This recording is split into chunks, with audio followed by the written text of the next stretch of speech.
Good morning, ate! Ate, tamang-tama. Buti gising ka na kasi gigisingin na rin naman kita eh. Kasi kakain na tayo, ate. Ano bang lugar to? Ay! Naku, wag ka na sa akin magtanong. Magtanong ka na lang kay Manang Lita. Baka matalakan na naman ako nun at masabihan pa akong tipi. Ay, hindi mo na-gets? Okay, tipi means chismosang palaka.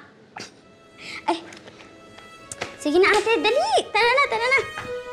Bangon na! Ate, may panis na laway ka nga pala.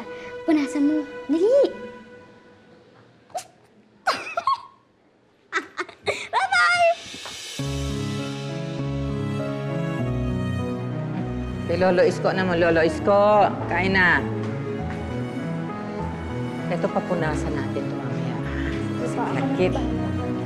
Sige.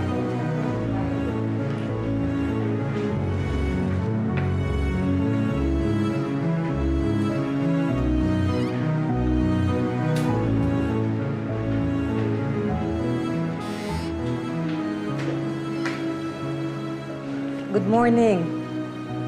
Ako si Manang Lita. Puno ng lipstick yung mukha mo.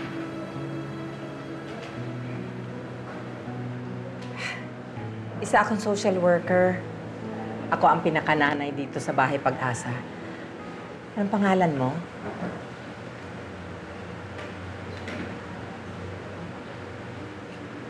Lorena. Loren, muntikan na naming masagasaan kagabi kaya dinala ka namin dito. Saan ka ba nakatira? May mauuwian ka ba?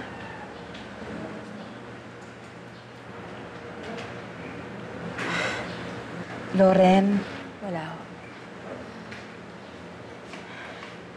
bukas ang pintuan ng Bahay Pag-asa para sa'yo. Pwede kang tumira dito hanggang gusto mo. Loren, anak, kung kailangan mo ng kausap, handa ako makinig. Huwag kang mahihiya.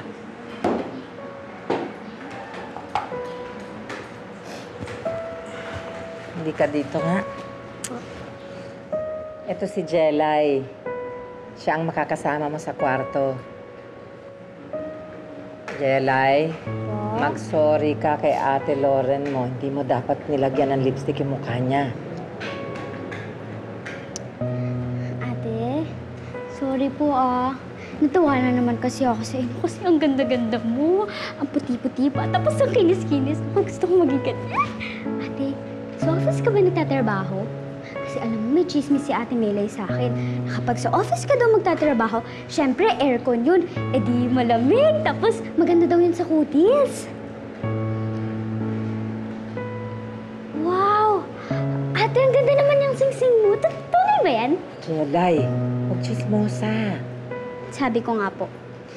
Kain na nga po ako dun eh. SYA, Ate Loren! Jelay? Ang ibig ko pong sabihin, SYA, see you around!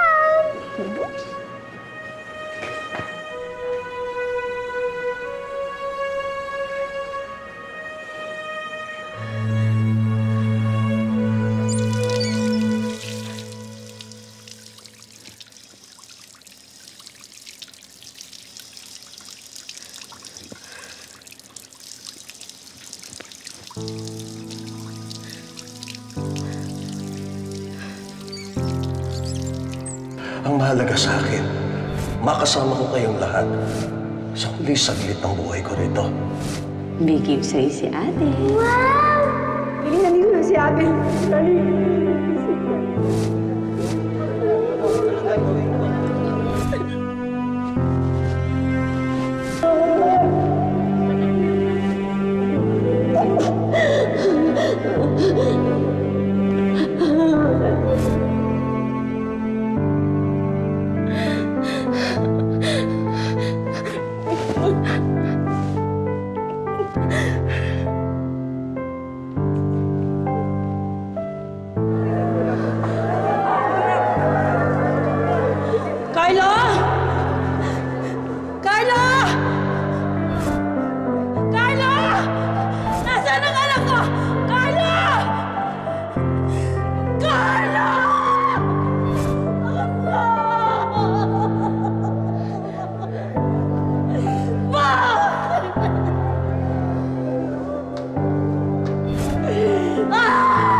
namatay ang anak ko!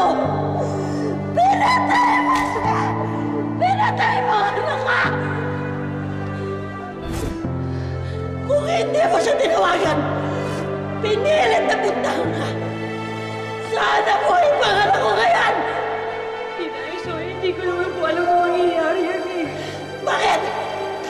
Mabubuhay ba ng story mo ang anak ko? Nagsisisihan kung ikaw ang naging girlfriend ni Carlo.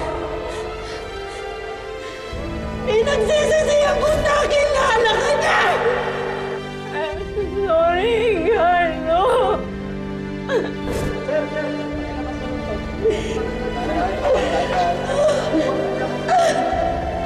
Carlo. Bakit hindi na lang ikaw ang namatay? Bakit kailangan mo makita pa yung anak ka? Anong sumpah meron ka?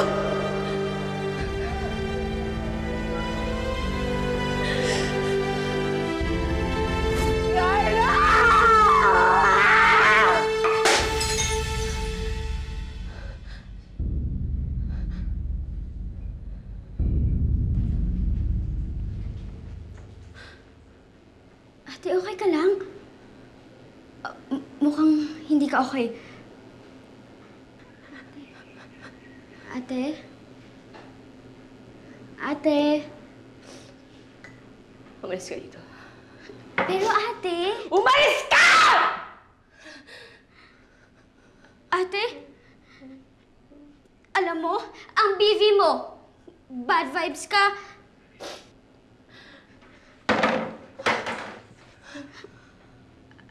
Ate, punasan ko lang, ha? Okay, lalagyan natin siya ng band-aid para naman mabilis siyang gumaling, ate. Teka lang, ha? Sandaling sakit lang to, ate. Alam mo, ate, alam ko tong ginagawa mo.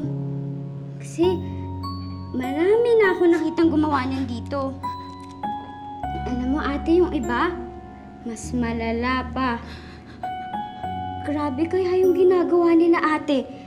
Alam mo yung ganun. Pero sa'yo, bongga naman yung sa'yo. Aba, akalain mo, minalalaman namin kung pabasag-basag ng salamin dyan. So dramatic. Grabe ka. Ay, teka lang, ate, ah. Diyan ka lang. May kukunin lang ako, ate.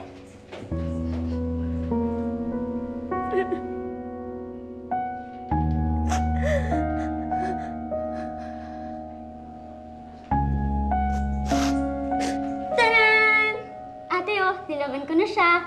Kasi ang dungis-dungis na nag-walk out ang lola mo, te. Kubugera ng taon, ha?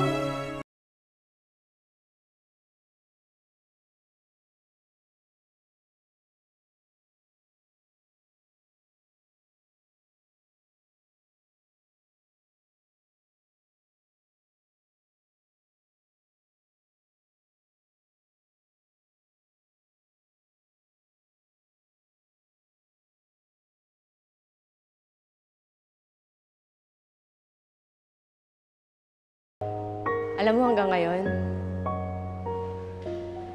hindi ko naiintindihan kung bakit ginawa mo yung pamilya ko sa akin. Pati si Carlo, dinamay mo pa. Wala ka talagang awa no? Alam mo, tanong ko sa'yo, bakit binuhay mo pa ako, no? Paano araw-araw? Nakukonsensya ako, ganon? Pinapatay ko yung sarili ko dahil sa mga katangang ginawa ko, ganon? Hindi ko alam kung anong dahilan mo kung bakit pati ako binuhay mo pa. Sana pati ako kinuha mo na lang eh. Alam mo ba kung gaano kahirap? Kung gaano kahirap mabuhay mag-isa? Alam mo ba kung gaano kasakit? Lahat yun hindi mo alam! Wala kang awa!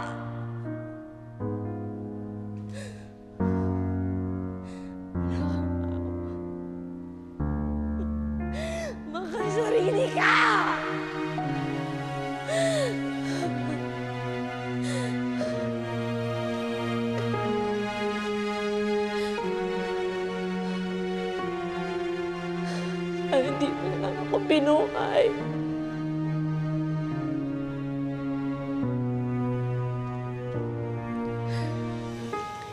Alam mo ba, te? Kagabi, mega crazy ate dun sa altar. Alam mo, awang-awa na dun si Manang Lita. Eh, bakit hindi nyo nilapitan? Sabi ni Manang Lita, wag na daw muna naming lapitan. Hayaan lang daw namin umiyak ng umiyak dun. Mabutit na iiyak niya. Ang pag-iyak, pambanlaw ng maduming kaluluwa. Lolo Isko, alam mo ikaw, yung mga hirit mo, ibang level ni. Pangbanlaw? Maduming damit? Ano yun? Lalaban ng luha? Grabe, hindi ko na yung mag-gets yun, ha? Maiintindihan mo rin kapag ka malaki ka na. Kung lalaki po. Jelay, ano naman pinagchichismisan mo dyan? Hindi ba general cleaning natin ngayon? Ay! Naku! Sorry po, nakalimutan ko. Partners nga pala kami nun. Lola Isko, yung kaliwa mong kamay, sa susunod na po yan. Gogora na po ako, ah. Bye-bye! Babush!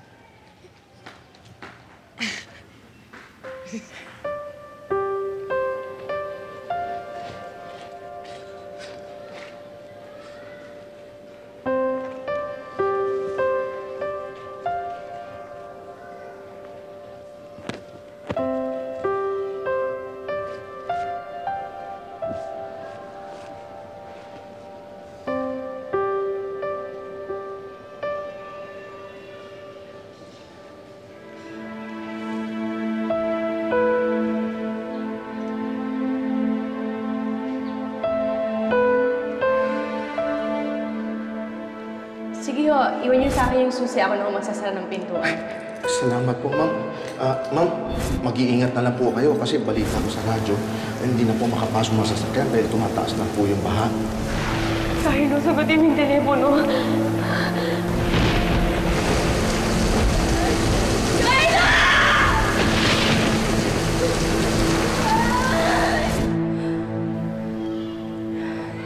Sana nagpakalunod na lang ako. Ate? Ate, nandito na medyo lalayan na kita dyan. Dali! Ate, okay ka lang? Tulungan na kita. Hindi na. Iwan mo na ako dito. Malis ka na nga. Ay, naku ate. Ayoko matalaka ni Manang Lita, no? Tutulungan kita. Huwag na nga eh. Kaloka naman ito. Ayun si Ate Melay. Nakikita mo yung buntis na yun? Alam mo, te, naanakan daw yan ng adik. Kawawa, no? Tapos yung katabi naman niya, si Lolo Isko yun. Uy, mayaman yun, in fairness, ha? Kaya lang, iwan naman ang mga anak niya. At ako naman, nung pinanganak daw ako ng nanay ko, iniwan na lang daw ako. Hindi na ako binalikan.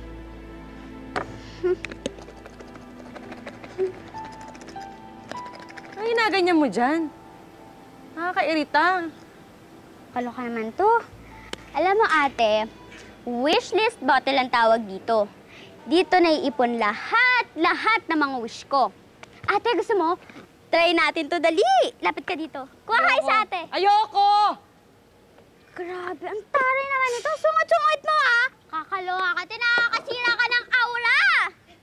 Ang bote ko! Jelay! Jelay! Ate!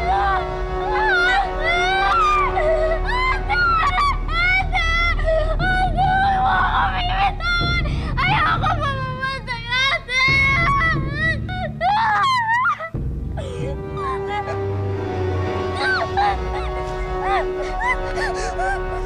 Jelay!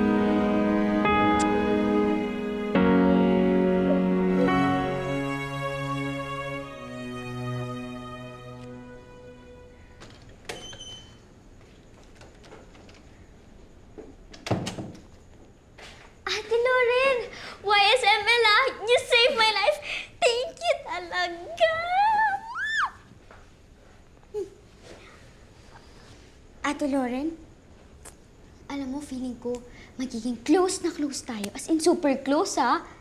Ay, ate, pwede bang Sesh na lang itatawag ko sa'yo? Pinasosyal na sis. Sesh. O, diba? Kabog. Sesh, kagalos ka. Teka lang, lalagyan ko yan ng band-aid, ha? Huwag na. Okay lang ako. Alam mo, Sesh, feeling ko kanina, sobrang takot na takot ako. As in, yung feeling ko madideds na nga ako, eh. Ay, Sesh, anong feeling na minasagip ka ng buhay? Alam mo, nasa wishlist ko yung maging doktor. Yung sumagip ng buhay ng may mga taong may sakit. Masaya siguro maging doktor, no? Lalo na kapag may nasagip kang buhay. Alam mo, kahit maging doktor ka, kung gusto ka kunin ng Diyos, kukunin ka. Sesh, hindi. Mabait si Lord. Katulad kanina sabi ko, Lord, wag niyo po muna ako kukunin. Ayoko pa pong mamatay. Oh, kita mo, nagkatotoo. Buhay na buhay. Alive na alive ako. O, diba? Sino sumagip sa'yo kanina? Di ba ako? Ako, hindi ang Diyos.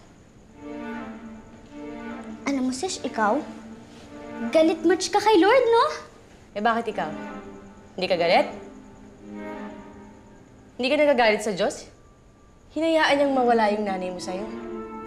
Kung mabait yung Diyos mo, eh bakit nag-iisa ka ngayon? Ang sabi ni Manang Nita, may dahilan daw. Kung may ang Diyos dahilan ng Diyos, bakit tayo sinasaktan? Bakit hindi na lang niya sabihin sa atin? Bakit pinapabayaan tayo maging malungkot tayo? Ha? Bakit hindi natin naiintindihan kung bakit kailangan natin maging malungkot? Alam mo, ikaw, dapat magpasalamat ka na lang sa Diyos kung bakit buhay ka pa. Kung bakit humihinga ka pa. Dahil maraming tao na malapit ng mamatay, nagagawin nila yung lahat para nabigyan sila ng pagkakataon na mabuhay. Alam mo, ikaw, lalim ng galit mo eh. Ocean deep. Bitawan mo yan. Bakit? Hinihiram ko lang naman ah. Sinabi ko, bitawan mo yan! Sinabi ko na! Teka lang! Ulit pa!